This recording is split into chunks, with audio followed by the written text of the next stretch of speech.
욥은 오늘 14장에 와서 1절에 여인에게서 난 사람이 짧고 걱정이 가득한 인생이라고 고백하면서 이제 자신의 죽음을 하나님 앞에 내려놓게 됩니다. 참 사람이 날 때가 있으면 죽을 때가 있는 것처럼 그 한계 안에 살죠. 인간이 차라리 죽는 것이 낫겠습니다.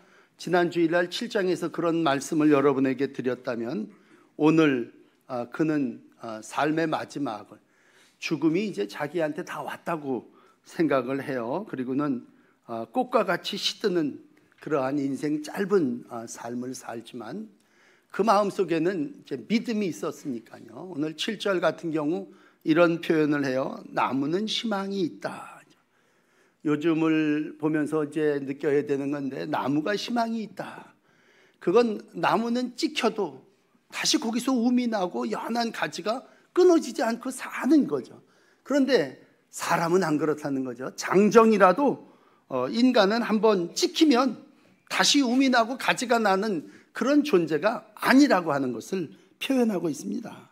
그래서 오늘 인생, 나무는 다시 뿌리를 내리지만 인간은 죽으면 소멸되고 인간이 숨을 거두면 그가 어디 있느냐? 없다고 하는 그런 얘기입니다. 이건 그 당시 모든 사람들이 가지고 있는 전통적인 사고 방식이었습니다. 그러나 욥은 이러한 죽음은 끝나는 인생 속에서 다시 일어나지도 못하고 하늘이 없어지기까지 눈을 뜨지 못하고 잠에서 깨어나지 못하는 이 인생이 하나님 앞에 다시 살아나고 세워지는 그러한 마음, 믿음을 가지고 오늘 말씀을 하게 됩니다. 여러분, 오늘 우리가 인생을 이제 욥을 읽어나가면서 만나는데, 욥은 참 대단한 믿음의 사람이었습니다. 그래서 사람들은 다 죽으면 끝이라고 전통적으로 생각을 하지만 욥은 지금 이 죽음에서 잠시라도 벗어났으면 좋겠다. 그래서 이 고통에서 벗어나게 해달라고 하나님 앞에 이제 기도하고 있습니다. 자, 1절부터 13절서부터 한번 만나보시죠. 먼저 욥은 이런 믿음을 가지고 있었습니다. 주는 나를 스올 감추시고 주의 진노가 돌이키실 그때까지 나를 좀 감춰주시고 숨겨주셔서 나를 위하여 규례를 정하시고 나를 기억해 주옵소서, 이렇게 기도를 올리고 있습니다. 여러분, 이제 반복되는 욥의 모습은 나라고 하는 말이 반복돼요. 나를 그렇게 표현한다면, 나를 스올에 감추고 나를 숨기시고 나를 기억해 주십시오. 그렇게 오늘 13절에도 4번 자신을 기억해 달라고 하나님 앞에 나를 그렇게 외쳐대고 있습니다. 이 말씀 속에 욥은 그래요. 하나님이 오늘 진노하셨다면 그 진노가 좀 잠잠할 때 그때까지 좀 나를 숨겨주십시오, 그런 얘기를 더이고, 만약 요즘 유행하는 소송이라고 하는 말로 표현을 한다면 하나님과 인간과의 어떤 그 소송이 좀 끝날 때, 그럴 때까지 내가 스월에 있을 수 있게만 해달라는 얘기입니다.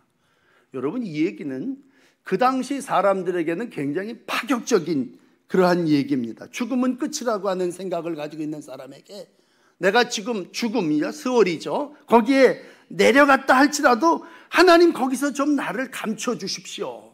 그 얘기는 죽음 넘어섰다는 얘기죠. 죽음 이후에도 하나님이 내 영을 인도하시고 하나님이 규례를 정하시고 나를 기억해 달라고 하는 그러한 말씀하시고 있습니다.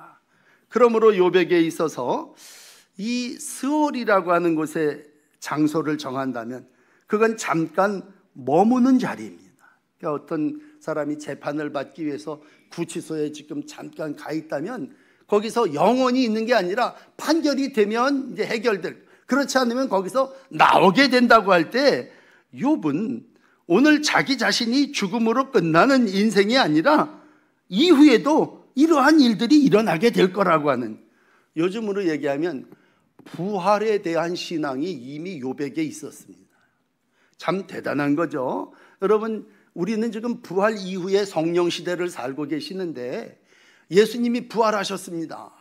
성경에도 기록하셨고 많은 증인들도 받고 500여 명의 사람들이 부활을 봤다. 그런데도 그냥 부활하셨나 봐. 그리고 우리 속에 믿음의 확신을 갖지 못한 분들이 혹 계시다면, 욥은 부활이라는 말이 있지도 않을 때예요. 구약시대니까 구약시대를 살면서 고통 가운데 죽음은 어쩔 수 없이 내 운명으로 받아들이지만 죽음 이후에 이 고난이 끝나게 되면 다시 한번 내가 하나님의 은혜를 입을 수는 없을까? 그런 말씀, 기도를 지금 하고 있다고 하는 겁니다.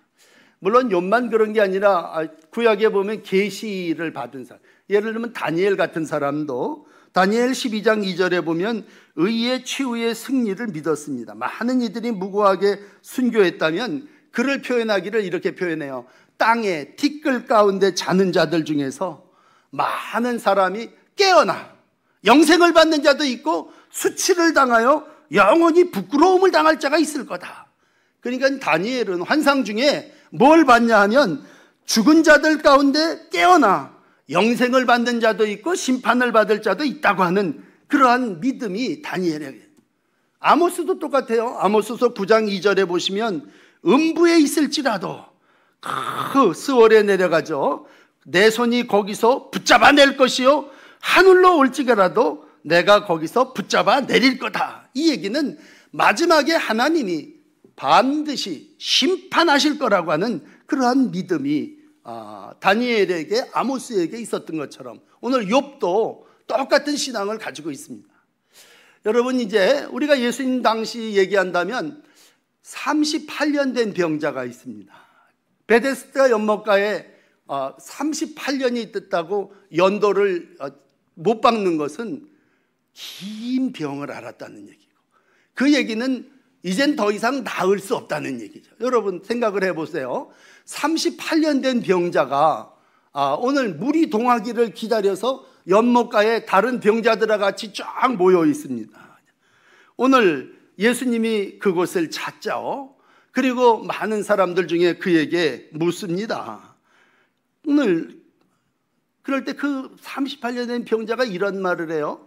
나를 물에다가 넣어주는 이가 없습니다.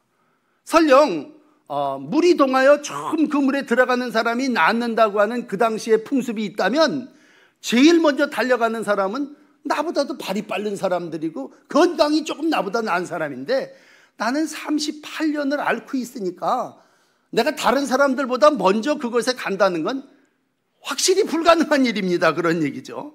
그런데도 그 마음 가운데 누군가가 나를 넣어주면, 일본으로 넣어주면 나는 살 수 있을 거라고 하는 그런 회복의 신앙이 그 마음 가운데 있었죠.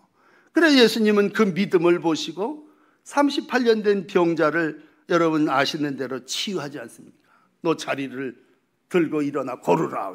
이 사람은 일어나서 냈다 걸어. 38년 된 병에서 노임을 받는 은총을 입게 됩니다. 근데 많은 사람들이 그 주변에 있다가 도대체 저 사람이 누구야? 요한복음 5장 얘기입니다. 저 사람이 누구냐? 아니 무슨 권세를 가졌느냐? 그랬을 때 처음으로 예수님이 이런 말씀을 해요. 하나님이 내 친아버지시다. 여러분 성경 한번 요한복음 5장 읽어보시면요, 하나님이 친아버지다 그렇게 얘기합니다. 그러니까 하나님이 내 아버지시니까 내가 그 하나님의 권세를 가지고 지금 이런 일을 하고 있는 거다. 하나님이 죽은 자를 살리심 같이 심판자로 이 땅에 오신다. 그러면서 요한복음 5장 28절에 이런 얘기를 해요. 놀라지 말아라. 무덤 속에 있는 자가 다 그의 음성을 들을 때가 오나니 선한 일을 행한 자는 생명의 부활로, 악한 일을 행한 자는 심판의 부활로 나오리라 라고 하시는 부활의 말씀을 예수님이 직접 하시고 있습니다. 결국 이제 욥은 38년을 앓지는 않았습니다만 여러 날 동안을 앓으면서 이제 본인이 생각할 때 나는 이제 더 이상 회복이 불가능한 거다 그렇게 생각하고 차라리 나를 죽음으로 내주세요 그렇게 고백했지만, 오늘 그 고백 속에 분명한 한 가지는 믿음이에요. 무슨 믿음입니까? 죽음 이후에도 주님의 때가 되면 나를 주님이 다시 불러주시고 일으켜 세워주실 거라고 하는 얘기입니다. 여러분, 믿음이라고 하는 게 뭐예요? 불가능한 가운데 그래도 하나님이 이루어주시면 그렇게 될 거라고 하는 대망 아닙니까? 오늘도 우리가 부활을 믿습니다. 그 얘기는 죽음이 끝이 아니라 죽음 넘어 이후에 하나님이 다시 우리를 살려주실 거라고 하는 믿음이죠. 오늘 이 믿음을 가졌던 바울은 빌립보 교인들에게 빌립보서 3장 21절이에요. 우리의 낮은 몸을 자기의 영광의 몸의 형체와 같이 변하게 해주신다. 오늘 하나님은 우리의 삶 속에 믿음으로 부활하셔서 친히 모든 사람들에게 믿음을 부어주시고 그 믿음은 죽은 이후에도 다시 살 거라고 하는 믿음을 우리에게 허락해 주신 거죠. 이건 예수님 당시 모든 사람들이 갖지 않았던 신앙이죠. 예수님은 오늘 그 사실을 사람들에게 일러주시죠. 어떤 부분에는 귀신 들린 아이의 아버지가 막 귀신 들린 사람 아기를 고치고 싶은 마음이 있으니까 예수님을 찾아와서 이런 얘기를 해요. 주여, 내가 주님을 믿습니다.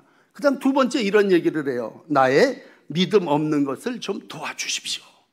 그 얘기는 살려달라는 얘기죠. 하나님, 내가 믿으니 주님이 이 수월에서 나를 건져주시고 이 귀신에서 이 38년 된 병에서 나를 낫게 해달라고 하는 그러한 믿음이죠. 오늘도 참 중요한 것은 나를 위하여 주님이 이 땅에 오셨다고 하는 믿음입니다. 이 믿음 잃지 않기를 축복합니다. 두 번째 얘기를 나눕시다. 14절에 보시면요, 오늘 그는 전통적인 사고를 다시 반복하면서 장정이라도 죽으면 어떻게 살리까? 맞는 얘기죠. 아무리 힘세고 능한 청년 장정이라도 죽으면 끝이라는 거예요. 그런데 오늘 나는 그렇게 얘기하면서 모든 고난의 날 동안을 참으면서 풀려나기를 기다리겠나이다. 그렇게 오늘 이 두 번째는 소망하고 있습니다. 죽음을 인정하면서도 그는 간절히 소망하고 있습니다. 여러분, 참 중요한 건 소망, 세상 말로 희망인데 우리 모든 사람들이 나무가 찍혀서 거기서 um이 나고 거기서 연한 가지가 생기고 거기서 또 꽃이 피는 그러한 모습을 보면서 야, 나무도 저런데 사람은 다시 살 수 없을까?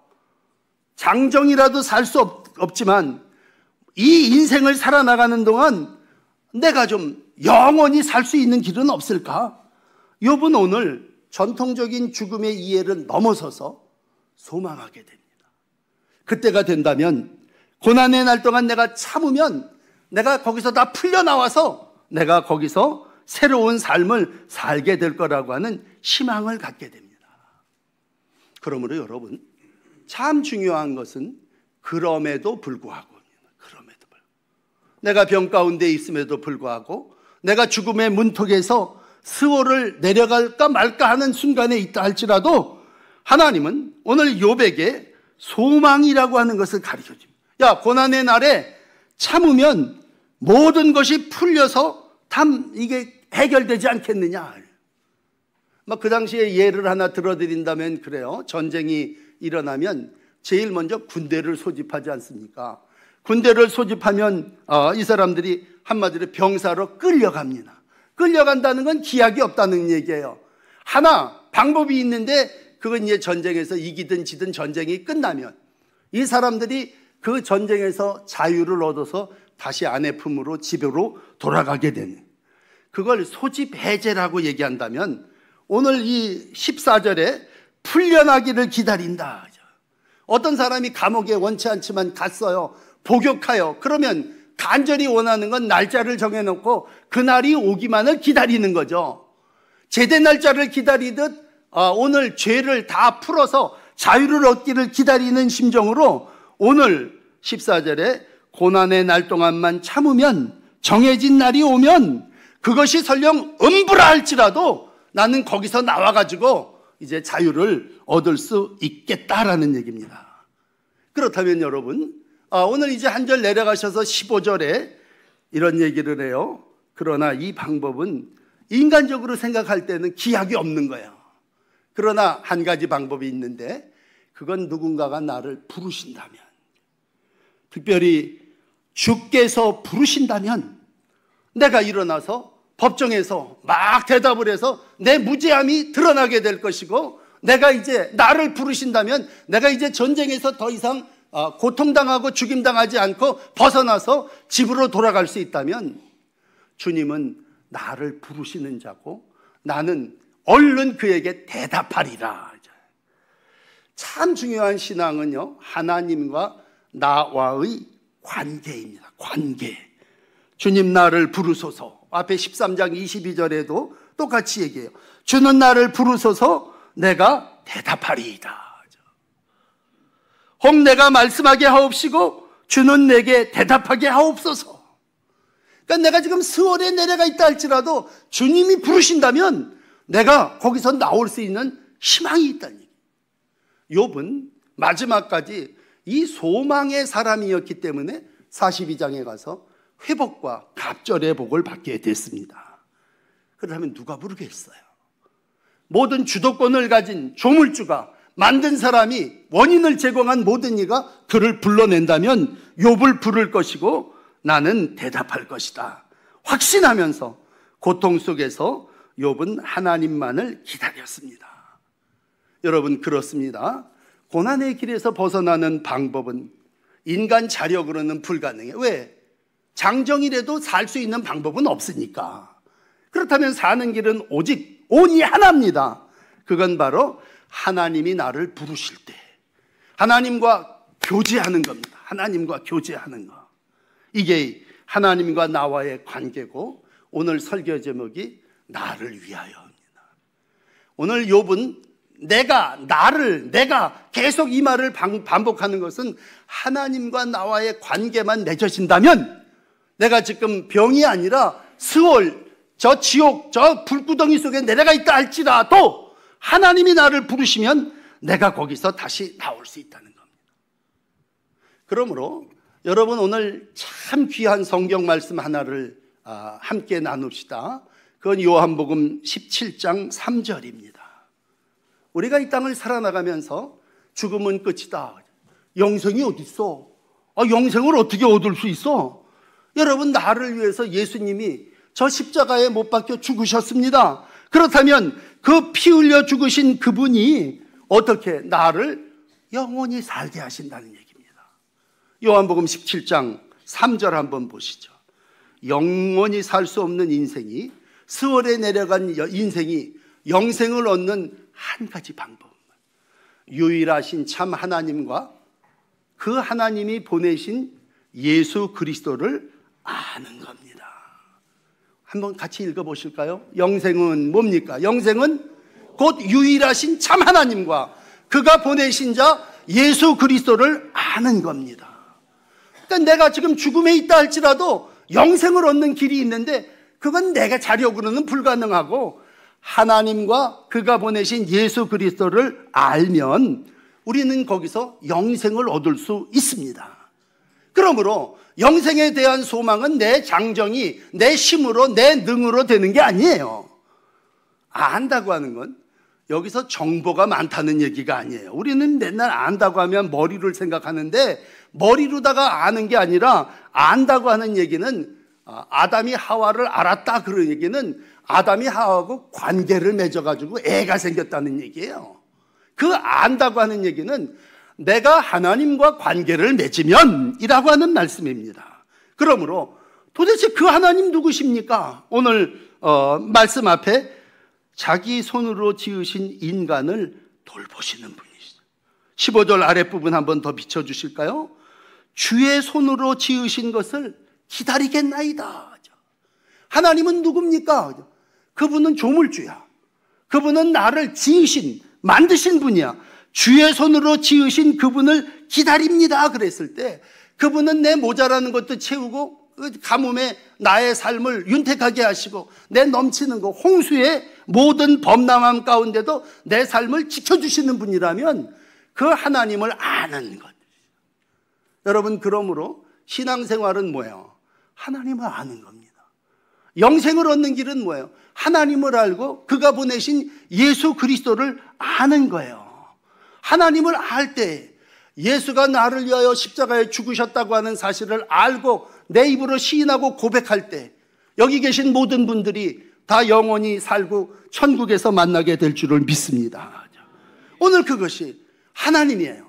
하나님을 안다고 하는 이 믿음이 나와 하나님과의 관계 속에서 이루어져야 된다는 얘기입니다. 그러므로 여러분, 신앙의 삶은 끝까지 하나님을 알아가는 것이고 하나님이 나를 부르셨다고 하는 믿음 안에 삶을 만들어가는 것입니다. 예수님 가까이에서 가장 예수님을 알았던 사람이 사도 베드로라면 베드로는 베드로후서 1장을 시작하면서 인사를 하고요, 2절에 이런 얘기를 해요. 예수를 알므로 은혜와 평강이 너희에게 많을지어다. 우리가 생명과 경건에 속한 모든 것을 우리에게 하나님이 주셨는데 이것은 자기의 영광의 덕으로 우리를 부르신 이를 알므로 말미암은 것이다. 그러니까 베드로는 예수를 알고 평강과 은혜를 누리게 되고 예수를 알고 하나님의 영광의 나라에 이르게 됨을 우리 가운데 고백해 주시고 있습니다. 그러므로 여러분, 어떠한 힘든 상황, 고난의 자리에 있다 할지라도 우리가 내가 자력으로는 장정도 못 사는데 하나님의 은혜가, 하나님을 아는 믿음이 오늘도 우리 가운데 있다면 영생을 얻게 되는 소망이 우리 가운데 있음을 믿고 소망 가운데 삶을 살아나가시는 복된 날들이 되시기를 바랍니다. 그러므로 욥은 이러한 믿음과 소망이 있기 때문에 포기하지 않았어요. 이젠 끝이다, 죽음은 뭐 끝이야, 그렇게 생각하지 않습니다. 그러면서 그는 오늘 한 절 내려가셔서 16절에 놀라운 고백을 하나 더 하게 됩니다. 참 사람이 고통 가운데 이런 고백을 할 수 있을까? 전 그래서 욥이 대단하다고 봐요. 주께서는 이렇게 고백하면서 이런 얘기를 해요. 16절에 내 걸음을 세시는 분이다. 주께서는 나의 걸음을 세시는 분이시다. 그냥 단순히 나하고 이렇게 같이 친구 돼서 동행하는 분이 아니라 오늘도 주님은 위에서 나를 돌보시고 불꽃 같은 눈으로 바라보고 계시는데 그분은 오늘 내 걸음을 저놈이 몇 걸음 걷나 세고 계시다는 얘기예요. 나의 죄를 감찰하지 아니하시나이까? 라고 하는 말로 하나님은 오늘도 나를 사랑의 눈으로 보고 계시다고 하는 고백을 하고 있습니다. 여러분, 여러분의 걸음을 세시고 여러분의 죄를 감찰하지 않으시는 분이 하나님이심을 믿으시기 바랍니다. 오늘 우리가 믿는다고 하는 건 하나님의 사랑인데 하나님의 사랑은 뭐야? 잠시 잠깐이라도 나를 떠나지 않고 내 걸음에 우리 아기가 넘어지면 어떡하지? 아버지가 자식을 돌보듯이 그 아이를 세고 계시고 돌보고 계시다는 얘기예요. 그러면서 결정적으로 우리가 죽음인 죄를 하나님은 어떻게 하시느냐? 오늘 17절 보시면 여기까지만 말씀 나누고 싶은데 마지막 절까지 왔어요. 주는 내 허물은 주머니에 봉하고 내 죄악은 어떻게 해요? 싸매어 버리시는 분이십니다. 주님이 누구십니까? 그분은 내 허물을 주머니에다가 보재기에 싸가지고 아주 꽁꽁 싸매셨어. 봉해버렸어. 봉해버렸다는 얘기는 여러분 여인들 표현으로는 꿰매가지고 다시는 그게 바깥으로 나오지 못하게 하시고 내게 죄악이 있다면 그걸 다 싸서 꽁꽁 싸가지고 다시 완전히 없애버린다고 하면 여러분 하나님은 누구십니까? 내 허물, 내 죄악을 완전히 사해 주시는 분입니다. 욥은 고난 가운데도 내가 죄로 말미암아 죽는다고 생각하지 않고 하나님은 내 죄를 봉하시고 싸매시고 없애버리시는 분이야. 그러므로 하나님은 오늘도 내 허물 벗기시고 내 아픔을 싸매어 주신다고 할 때 여러분 오늘은 뭐 수없이 많은 설교를 들으십니다만 관계를 이렇게 설정을 하세요. 하나님과 나와의 관계 속에서 하나님은 누구시냐?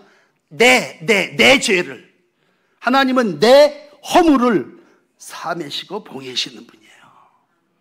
옛날 우스갯소리로 우리가 나눴던 얘기 있지 않습니까? 며느리가 믿음 생활을 잘해가지고 시어머니를 전도했어요. 그리고 이 시어머니가 일자 무식인데 이제 교회에 가서 세례를 받아야 되니까 며느리가 걱정돼서 뭐라고 얘기했습니까? 어머니, 목사님이 가서 예수님이 누구의 죄를 위해서 죽으셨냐고 물으시면 내 죄를 위해서, 나를 위해서 예수님이 죽으셨다고 대답하시기만 하면 돼요. 그리고 당부를 해서 세례받으러 보냈지 않습니까? 그러니까 이 시어머니가 계획한 대로 목사님이 물은 거 아니에요. 예수님이 누구를 위해서 돌아가셨습니까? 그러니까 시어머니가 뭐라고 대답했어요? 며느리의 죄 때문에 죽었다는 거 아니에요. 며느리가 내 죄 때문에 그랬으니까 며느리의 죄 때문에 돌아가셨어요. 그렇게 대답을 했더니 우스갯소리 같지만 여러분, 중요한 것은 하나님하고 나와의 관계예요. 여러분에게 있어서 예수는 누구십니까? 나를 위하여 죽으신 분이에요. 며느리도 아니고 아내도 아니고, 저 어떤 분은 끌려 나왔다면 나를 이끌어준 사람을 위해서도 아니고, 관계는 하나님하고 나와의 관계입니다. 그게 머리로만 아는 게 아니라 가슴으로 알아질 때 우리는 그걸 뜨거움이라고 얘기하고 성령이 나를 깨닫게 하셨다고 고백하는 것입니다. 그러므로 여러분 빕니다. 여러분, 주는 내 허물을 주머니에 봉하신 분이고 주님은 내 죄악을 싸매주시는 분이라고 시인하시기를 바랍니다. 내 허물, 내 죄악을 봉하시고 사해 주셨기에 오늘도 어떤 죄가 있더라도 우리는 죄에서 자유를 얻습니다. 해방입니다. 그래서 뭐예요? 영원한 하나님의 나라에 갈 수 있습니다. 오늘도 하나님은 이 일을 이루시기 위해서 조물주이시지만 오늘도 나를 찾아오셨고 예수님을 보내주셔서 예수 나를 위하여 십자가에 죽게 하신 줄 믿습니다. 여러분, 어떤 고통 가운데 지금 음부의 고통을 당한다 할지라도 분명한 것은 주님이 거기서 나를 부르시면 내가 거기서 꺼내진다고 하는 것이고, 내가 어떤 죄를 저질렀더라도 하나님 앞에 나와 시인하고 고백하면 주님은 나를 용서해 주시는 분이십니다. 이게 욥이 드린 기도예요. 누가 친구들이 와갖고 깨닫게 해준 게 아니라 친구들은 와갖고 훈수도 써요. 비난했어요. 너 분명히 죄가 있으니까 그런 거고 너 이러니까, 전통을 들어가면서 경험을 들어가면서 이런저런 얘기를 했어요. 그걸로 욥이 구원받은 게 아니고 욥은 오늘 스스로 내가 그렇게 고백하며 하나님을 믿었고 하나님을 소망했고 사랑으로 용서해 주시는 하나님을 믿었습니다. 오늘도 이 하나님이 여러분 한 분 한 분의 하나님이신 줄을 믿습니다. 이사야는 49장 12절에 말합니다. 여인이 어찌 그 젖 먹는 자식을 잊겠으며 자기 태에서 난 아들을 긍휼히 여기지 않겠느냐. 혹 그는 잊을지라도, 자식을 잊는 사람이 만에 하나 그런 애미가 있을지라도 나는 너를 잊지 아니하리라. 그러므로 오늘 14장 1절에서 여인에게서 난 인생이 다 불쌍하고 죽을 수밖에 없는 존재지만 하나님은 오늘도 우리를 잊지 않고 고통당하는 욥을 찾아주신 거고, 38년 된 병자를 예수님 찾아주신 거고, 오늘도 그분 예수님이 나를 위하여 내 모든 죄를, 내 모든 병을 치유해 주시고 고쳐주시는 줄 믿습니다. 로마서 5장 5절로 마감합니다. 소망이 우리를 부끄럽게 아니함은 우리에게 주신 성령으로 말미암아 하나님의 사랑이 우리 마음에 부은 바 됨이니 우리가 아직 연약할 때의 기약대로 그리스도께서 경건하지 않은 자를 위하여 죽으셨도다. 이 사건이, 이 사실이 여러분의 마음으로 믿어지시고 여러분의 마음으로 예수님이 나를 위하여 죽으시고 예수님이 나를 위하여 부활하심으로 내가 예수 때문에 살고 예수 때문에 죽는다고 하는 신앙으로 3월을 시작하시고 새날을 살아나가시는 복된 날들이 되시기를 축복합니다.